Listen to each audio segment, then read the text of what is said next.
No, not near him. So the house.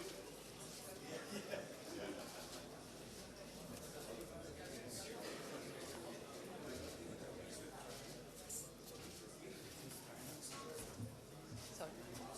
Okay, so I'll be on that side. Let me, sorry. No, you won't be able. You won't.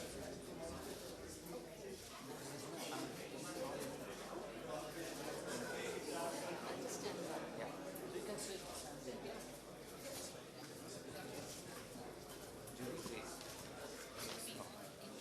yeah, but there's just one question. Yeah. Sorry, my folder. If they want to send him here, Thank you.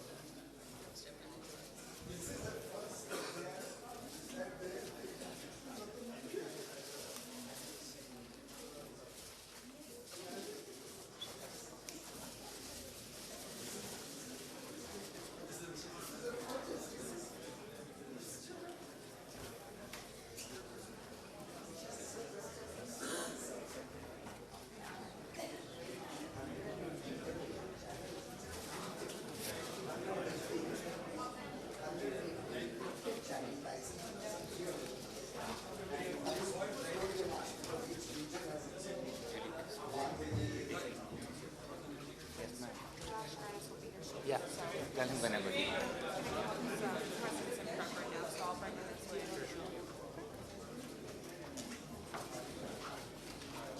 Yes, yes, that's fine. अच्छा, ये मेरा हाँ Yeah. ये ना मेरा किसी से पढ़ा because I have to go मन की बात हाँ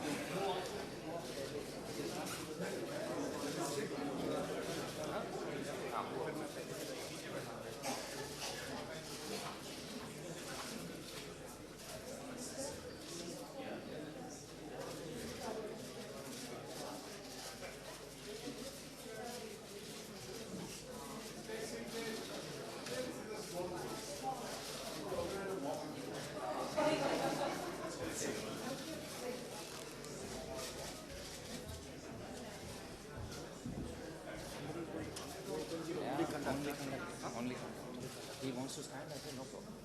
And the question also Yes.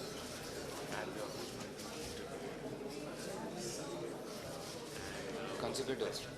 Question for them, for us. कि आप लोग ना अकेले हाँ 1 घंटा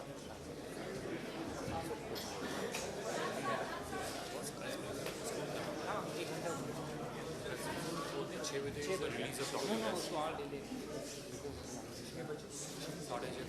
हाँ उनका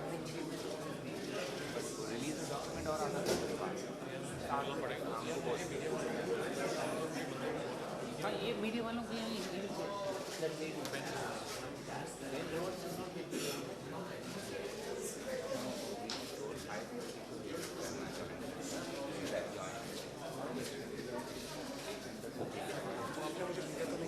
No, I'm not saying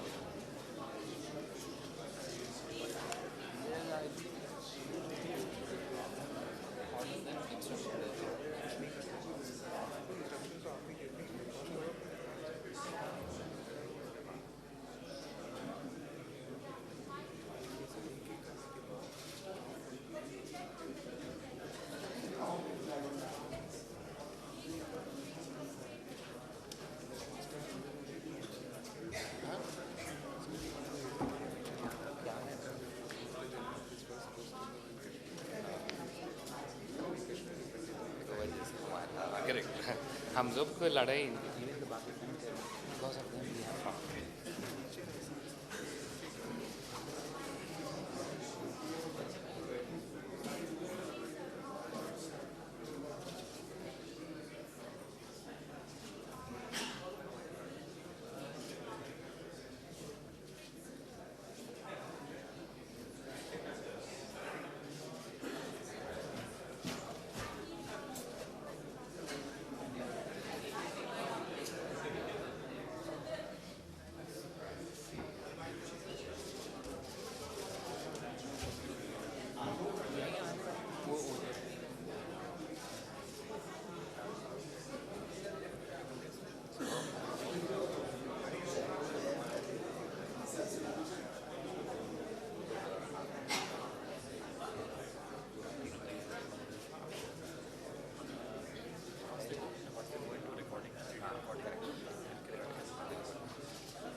okay okay okay ठीक है मुरली के साथ yes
one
Ladies and gentlemen, friends from the media, I welcome you to this media interaction. We will begin with opening remarks by the two leaders, following which they have consented to respond to one question each. I now request the Prime Minister of India to make his opening remarks. Mr. President and members of the media, it is a great pleasure and privilege to welcome back President Obama and the First Lady in India. Mr. President, we are honored that you accepted our invitation to be the chief guest of our Republic Day. And I know how busy you are.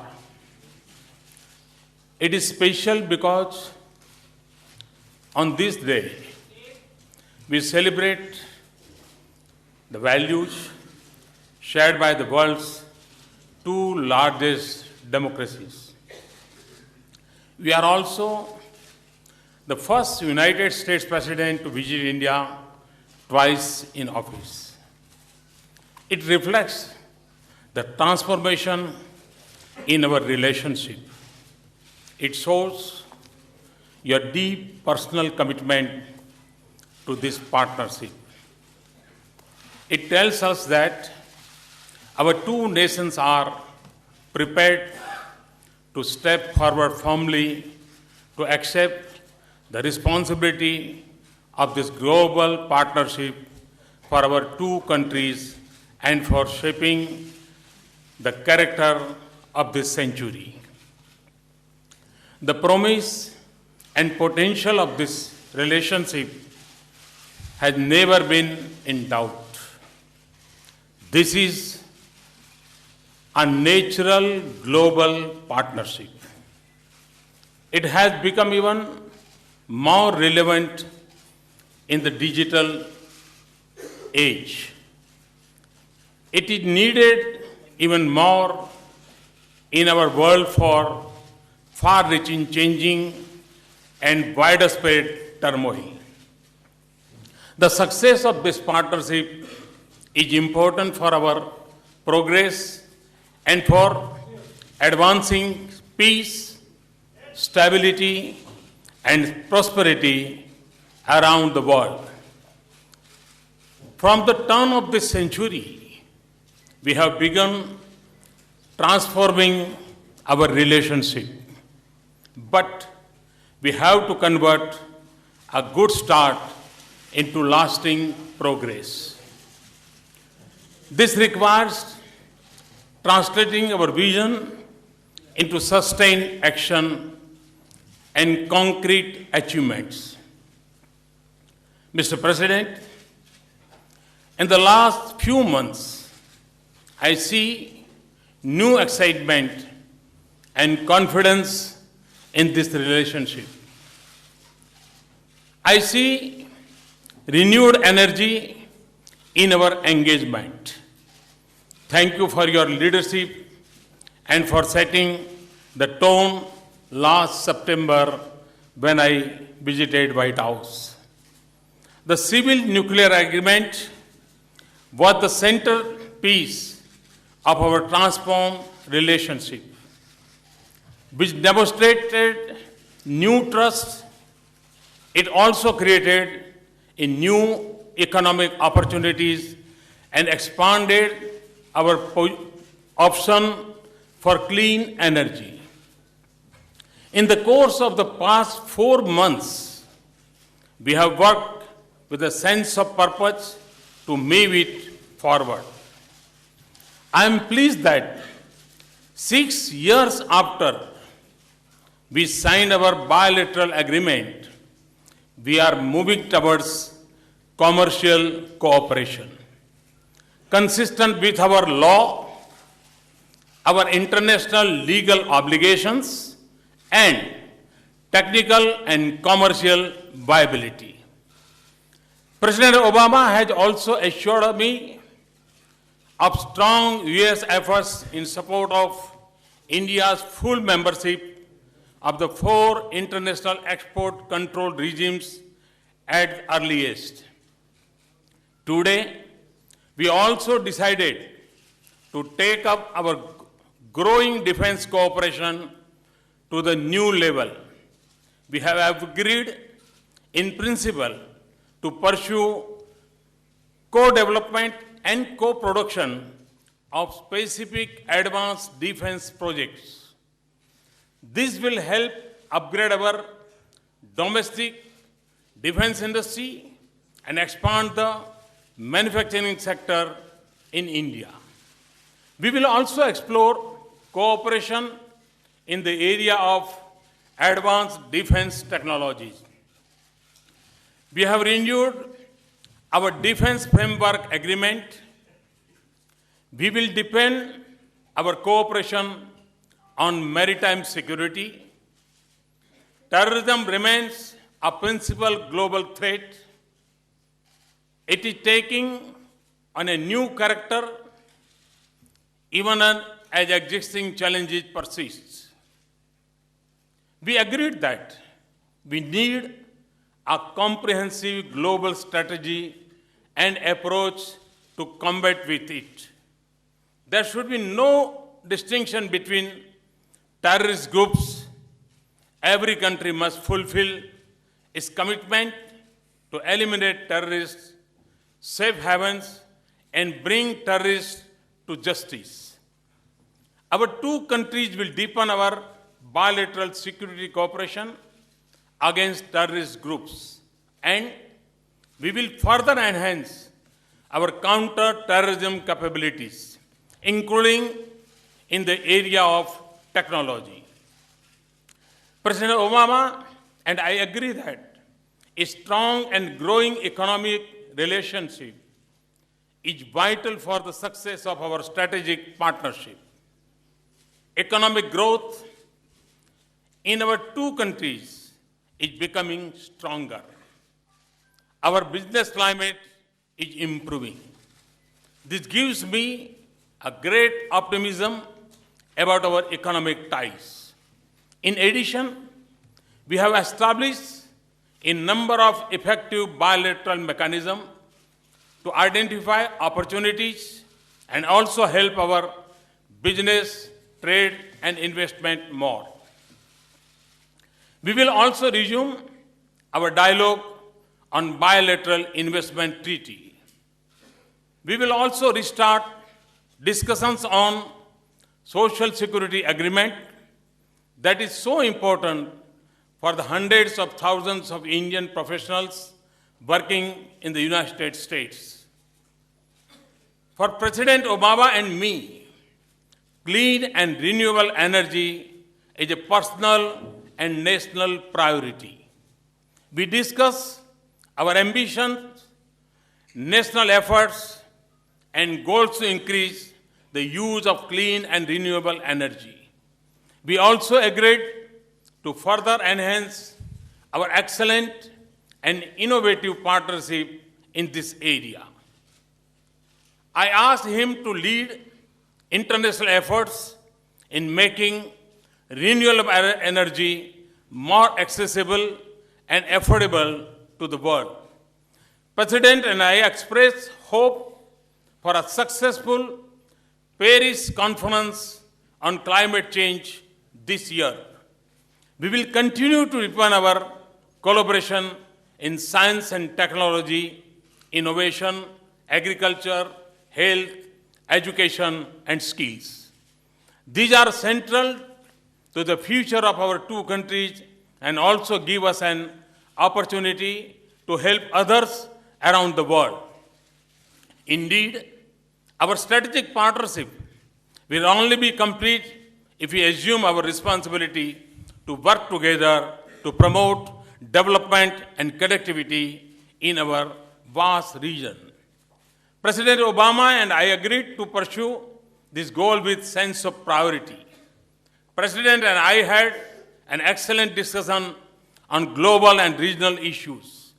In particularly, we renewed our commitment to deepen our cooperation to advance peace, stability, prosperity in Asia, Pacific, and Indian Ocean region, which is critical for the future of our two countries and the destiny of this world. We will also work closely to help Afghanistan through its transition. Our relationship stands at a new level today.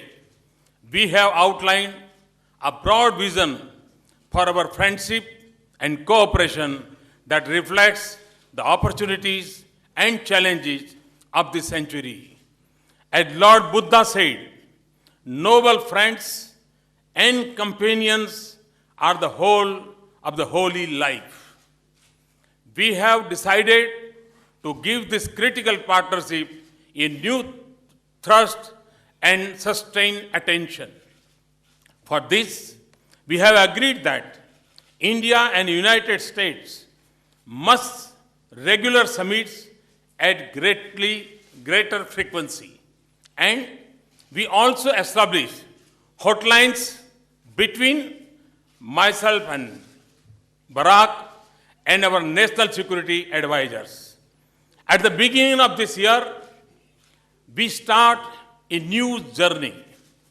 Let me welcome you once again, Mr. President. It is a great pleasure to have you with us. Thank you very much. Thanks a lot. Thank you.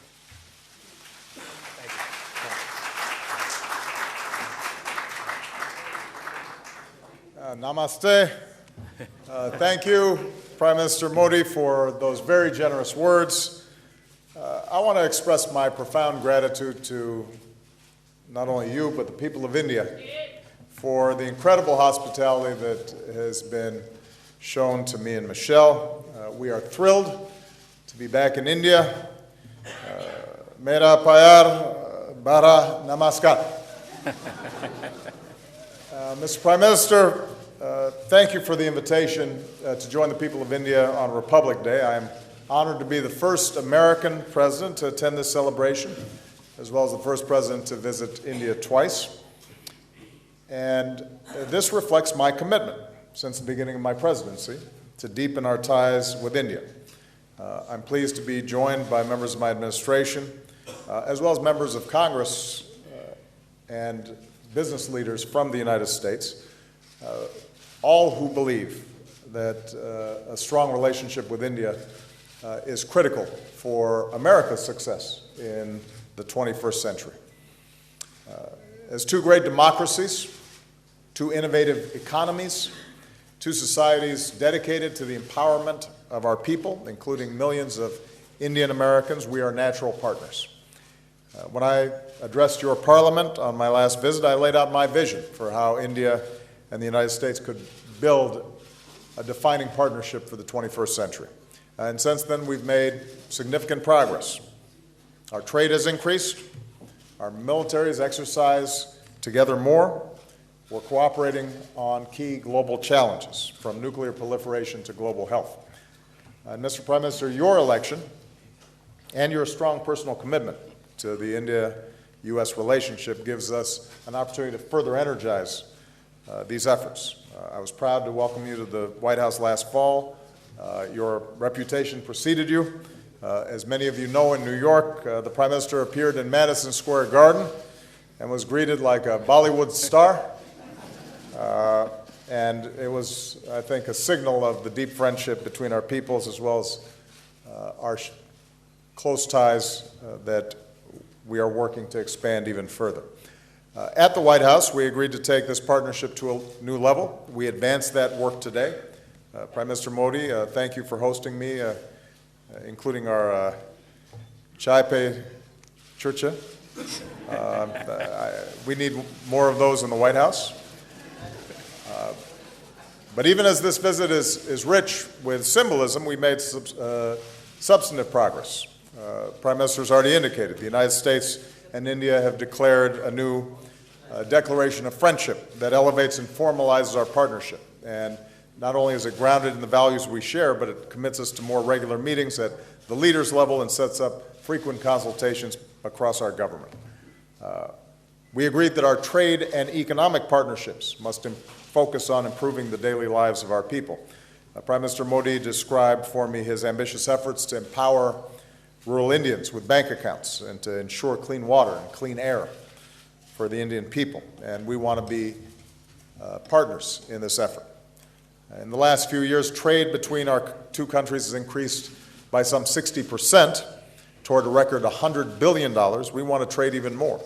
So we welcome the reforms that the Prime Minister is pursuing to make it easier to do business here in India. Today we achieved a breakthrough understanding on two issues that were holding up our ability to advance our civil nuclear cooperation, and we're committed to moving towards full implementation. And this is an important step that shows how we can work together to elevate our relationship. We also, as the Prime Minister noted, agreed to resume discussions about a possible bilateral investment treaty. And we will continue to pursue export reforms so that we can advance more high-tech collaborations with India. I'm also pleased that we agreed to a number of important steps to promote clean energy and to confront climate change. We very much support India's ambitious goal for solar energy and stand ready to speed this expansion with additional financing. We're also launching new joint projects to improve air quality in Indian cities. The United States will share more data and develop tools to help India assess and adapt to the impact of climate change and to help vulnerable communities become more resilient. And going forward, we've agreed to work together to make concrete progress this year towards phasing out hydrofluorocarbons under the Montreal Protocol, and the Prime Minister and I made a personal commitment to work together to pursue a strong global climate agreement in Paris. As I indicated to him, I think India's voice is very important on this issue. Perhaps no country could potentially be more affected by the impacts of climate change, and no country is going to be more important in moving forward a stronger agreement than India, so we appreciate his leadership. We agreed to deepen our defense and security cooperation. We've renewed the framework that guides our defense cooperation for another 10 years, and in a major step forward for our relationship, our defense technology and trade initiative will allow us to jointly develop and produce new defense technologies. We've also agreed to a new vision for the Asia-Pacific so that we're doing more together to advance our shared security and prosperity in this critical region. I thanked the Prime Minister for India's strong counterterrorism cooperation and reiterated, even as America's combat mission is over in Afghanistan, we're going to continue to be strong and reliable partners for the Afghan people who have benefited from India's generous assistance over many years.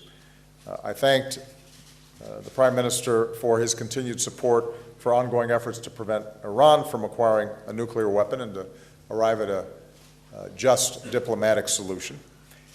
And finally, we discussed what more we can do as global partners. I reiterated and reiterate to the Indian people today that we support a reformed UN Security Council that includes India as a permanent member. At the same time, we see India playing a greater role in ensuring international security and peace and meeting shared challenges. As a leading contributor to UN peacekeeping missions for many years, India can help the world do even more to protect citizens in conflict zones. We welcome India's leadership in combating diseases and promoting global health that advances the rights and dignity of citizens around the world. So, Mr. Prime Minister, thank you for welcoming me. I very much look forward to tomorrow's ceremonies, which I'm told are truly spectacular. I'm looking forward to a chance to speak directly to the Indian people on the radio and in my speech on Tuesday about what I believe we can achieve together. This new partnership will not happen overnight. It's going to take time to build and some patience, but it's clear from this visit that we have a new and perhaps unprecedented opportunity, and deepening our ties with India is going to remain a top foreign policy priority for my administration. So let me just say, Chule Sasas. Thank you very much. Thank you, President.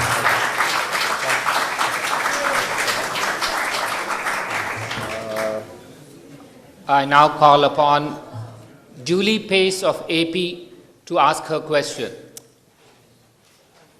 Thank you, Mr. President and Mr. Prime Minister. Mr. President, I wanted to ask you about the situations in both Yemen and in Ukraine. On Yemen, you've held up the U.S. counterterrorism campaign there as a model for what you're hoping to achieve in your mission against the Islamic State group. How does the political upheaval in Yemen affect U.S. efforts there?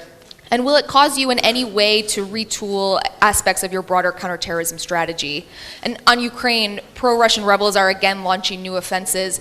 How at this point can you justify not taking a different approach given that the Minsk agreement has all but failed and sanctions may have had an impact on the Russian economy, but they don't appear to be changing Russia's calculus when it comes to Ukraine? And Mr. Prime Minister, I wanted to go back to climate change. White House officials have said that they hope that the recent U.S.-China agreement can spur countries like India to make similar commitments to cut emissions. I'm wondering if you feel any pressure to take that kind of action because of the China agreement, and can a Paris climate summit produce a substantial result without that type of commitment from India? Thank you. Good. Well, first of all, with respect to Ukraine,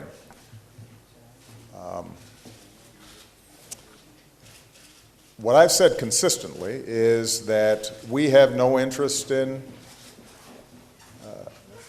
seeing Russia weakened or its economy in shambles.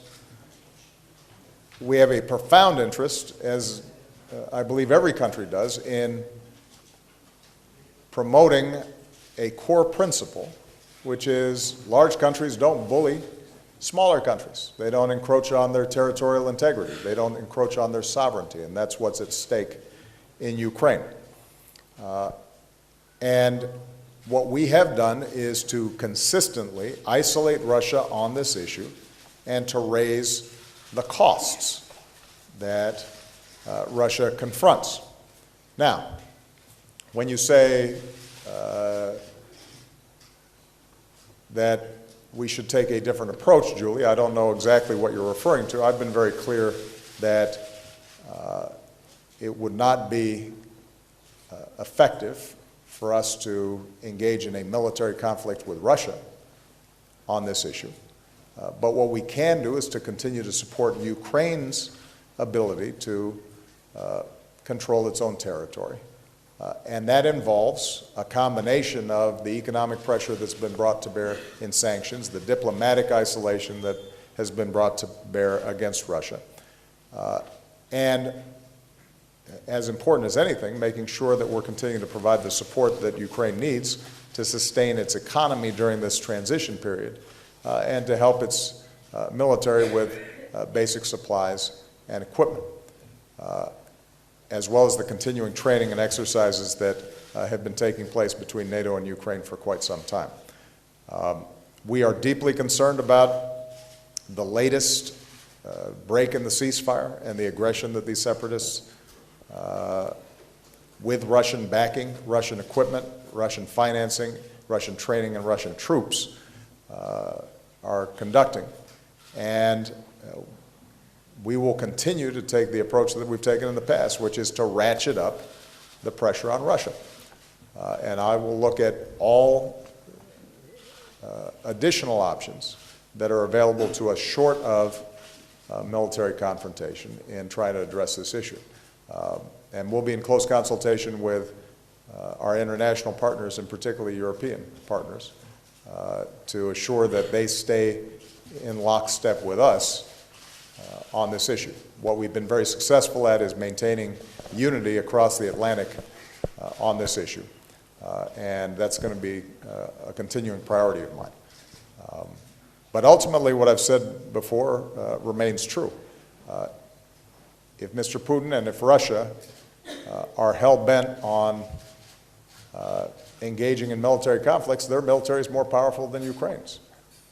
And the question is going to be whether they continue to pursue a path that not only is bad for the people of Ukraine, but is bad for the people of Russia.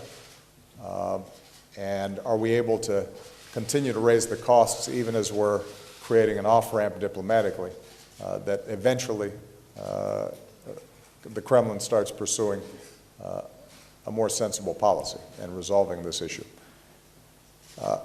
With regard to Yemen, my top priority has and always will be to make sure that our people on the ground in Yemen are safe. That's something that we have been emphasizing for the last several months and builds on the work that we've been doing over the last several years. It is a dangerous country in a dangerous part of the world. A second priority is to maintain our counterterrorism pressure on Al-Qaeda in Yemen. And we have been doing that. And I saw some news reports that suggested somehow that that counterterrorism activity had been suspended. That is not accurate. We continue to go after high-value targets inside of Yemen, and we will continue to maintain the pressure that's required to keep the American people safe. We are concerned about what has always been a fragile central government and the forces inside of Yemen that are constantly threatening to break apart between north-south, between Houthi and Sunni inside of Yemen, and this is one more sequence in what has been an ongoing turbulent process inside of Yemen. And what we are advising, not just the various factions inside of Yemen, but also working with our partners like the Gulf countries who have impact and influence inside of Yemen, is that at this point what's needed is to respect a constitutional process that can resolve some of these differences peacefully and assure that all the groups inside of Yemen are resorting to political rather than military means to resolve these differences. But I guess the point, Julie, is Yemen has never been a perfect democracy or an island of stability. What I've said is that our efforts to go after terrorist networks inside of Yemen without an occupying U.S. Army, but rather by partnering and intelligence sharing with that local government, is the approach that we're going to need to take. And that continues to be the case. The alternative would be for us to play whack-a-mole every time there is a terrorist actor inside of any given country to deploy U.S. troops. And that's not a sustainable strategy. So we'll continue to try to refine and fine-tune this model, but it is the model that we're going to have to work with because the alternative would be massive U.S. deployments in perpetuity, which would create its own blowback and cause probably more problems than it would potentially solve. And we're going to have to recognize that there are going to be a number of the countries where terrorists have located that are not strong countries. That's the nature of the problem that we confront. Terrorists typically are not going to be locating and maintaining bases and having broad networks inside of countries that have strong central governments, strong militaries, and strong law enforcement. By definition, we're going to be operating in places where oftentimes there's a vacuum or capabilities are somewhat low. And we've got to just continually apply patience, training, resources, and we then have to help, in some cases, broker political agreements as well. So it is a long, arduous process. It is not neat and it is not simple. But it is the best option that we have. And what we have shown is that we can maintain the kind of pressure on these terrorist networks even in these kinds of difficult to operate environments. मैं समझता हूँ कि चीन और America का जो जलवायु परिवर्तन के संबंध में समझौता हुआ है उसका भारत पर कोई प्रेशर है क्या? भारत एक स्वतंत्र देश है, उस पर न किसी देश का न किसी व्यक्ति का प्रेशर काम आता है, लेकिन प्रेशर है। प्रेशर इस बात का है कि हम भावी पीढ़ी को कैसी पृथ्वी देना चाहते हैं। क्लाइमेट चेंज इटसेल्फ एक बहुत बड़ा प्रेशर है। ग्लोबल वार्मिंग इटसेल्फ एक बहुत बड़ा प्रेशर है। और जिसके भी दिल में भावी पीढ़ी के लिए चिंता है, आने वाली पीढ़ियों के लिए चिंता है, उनका ये दायित्व बनता है कि वे आज इस क्लाइमेट के संबंध में कॉन्शियस बने, उन रीति नीतियों को अपनाएं ताकि हम भावी पीढ़ी को एक अच्छी जिंदगी दे सके, अच्छा एनवायरनमेंट दे सके। और मैं मानता हूं ये प्रेशर हर देश पे होना चाहिए, हर सरकार पर होना चाहिए, हर व्यक्ति पर होना चाहिए, और उसी प्रेशर को हम समझ पाते हैं और उसी को हम रिस्पॉन्ड कर रहे हैं।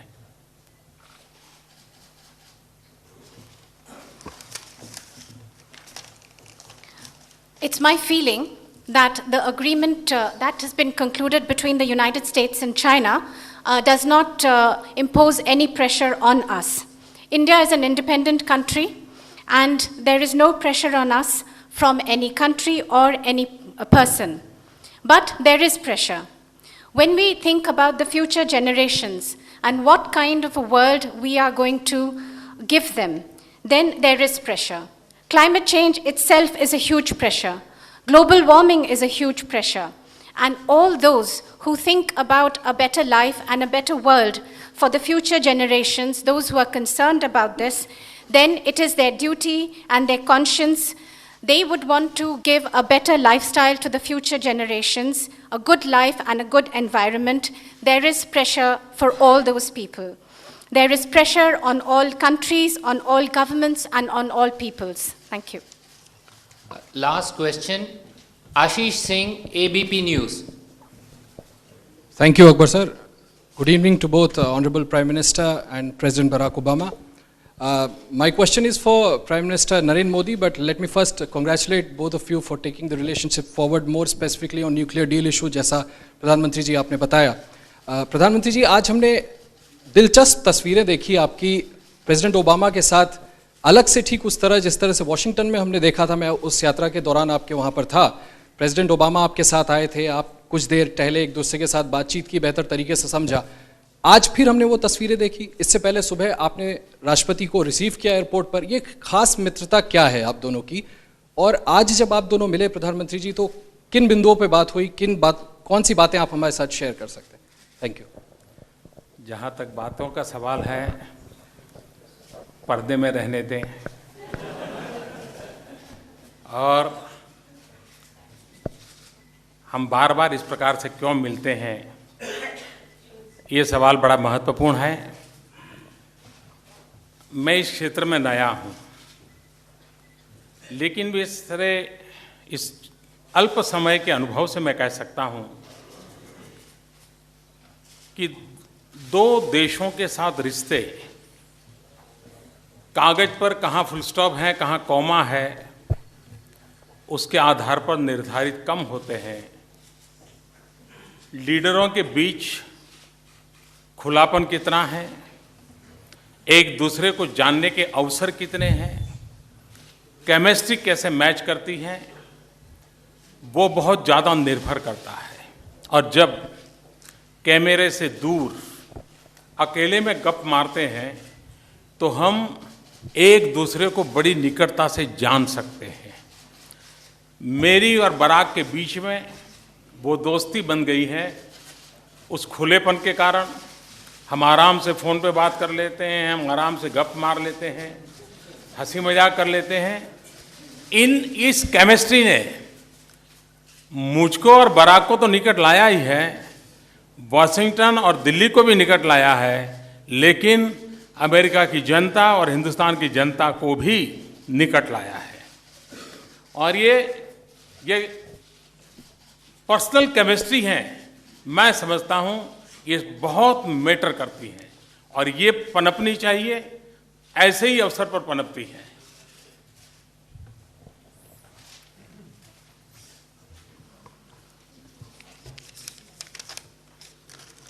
Yes, we had talks, and Question. the question, okay. Excellencies, both of you held talks, And my question is to Prime Minister Narendra Modi. You've held delegation level talks, but we often see, as you did in the US, both you excellencies beyond the delegation level talks go into a huddle and hold talks tete-a-tete. And what exactly do you talk about, and what is this friendship, and which are the issues that you discussed, and which are the issues that you can share with us? Yes, we held very detailed talks, and some of these, and the results and the issues that were discussed, let's keep them behind curtains. Why do we keep going into huddle and hold talks tete-a-tete? Well, I'd just like to say that I'm fairly new in this area. But with this little experience that I have gained over this short period of time, I can say that relations between countries depends less on full stops and commas and more between the relationship between leaders, the openness, how much they know each other, and the chemistry between them. This matters more and is very important. In fact, far from the camera, when we speak, then we become closer to each other. Barack and I have forged a friendship. There is openness when we talk, and we even joke and share a lot together. I think this is the chemistry which has not only brought Washington and Delhi, Barack and I closer, but also the two peoples of the two countries closer. Personal chemistry between leaders is very important, and this can only grow. Thank you.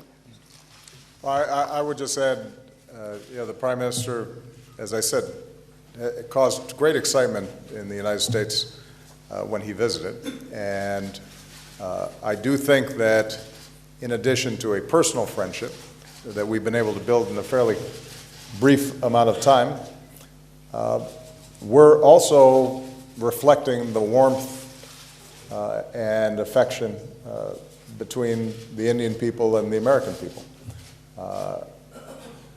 Part of the reason we're such natural partners is because we share values as former colonies, as the two largest democracies in the world, as entrepreneurial nations, as people who believe in the freedom and dignity and worth of all individuals. And so it's not surprising then that we have a friendship, because hopefully we're reflecting the values of our peoples. And what I'm very excited about is given the Prime Minister's energy and ambition for his country and lifting people out of poverty and moving forward and on the reform agenda that he's put forward, that affection can then be translated into very specific actions, and we're seeing that reflected here today. He's right, though, we can't tell you everything that we talked about. Although I will share one thing, and that is we compared how much sleep each of us is getting. And it turns out that Modi is getting even less sleep than me. But, of course, that's because he's still new. After you've been doing this for about 6 years, maybe he'll be able to get an extra hour. All right? Thank you very much, everybody. Thank you. Thank you. Thank you.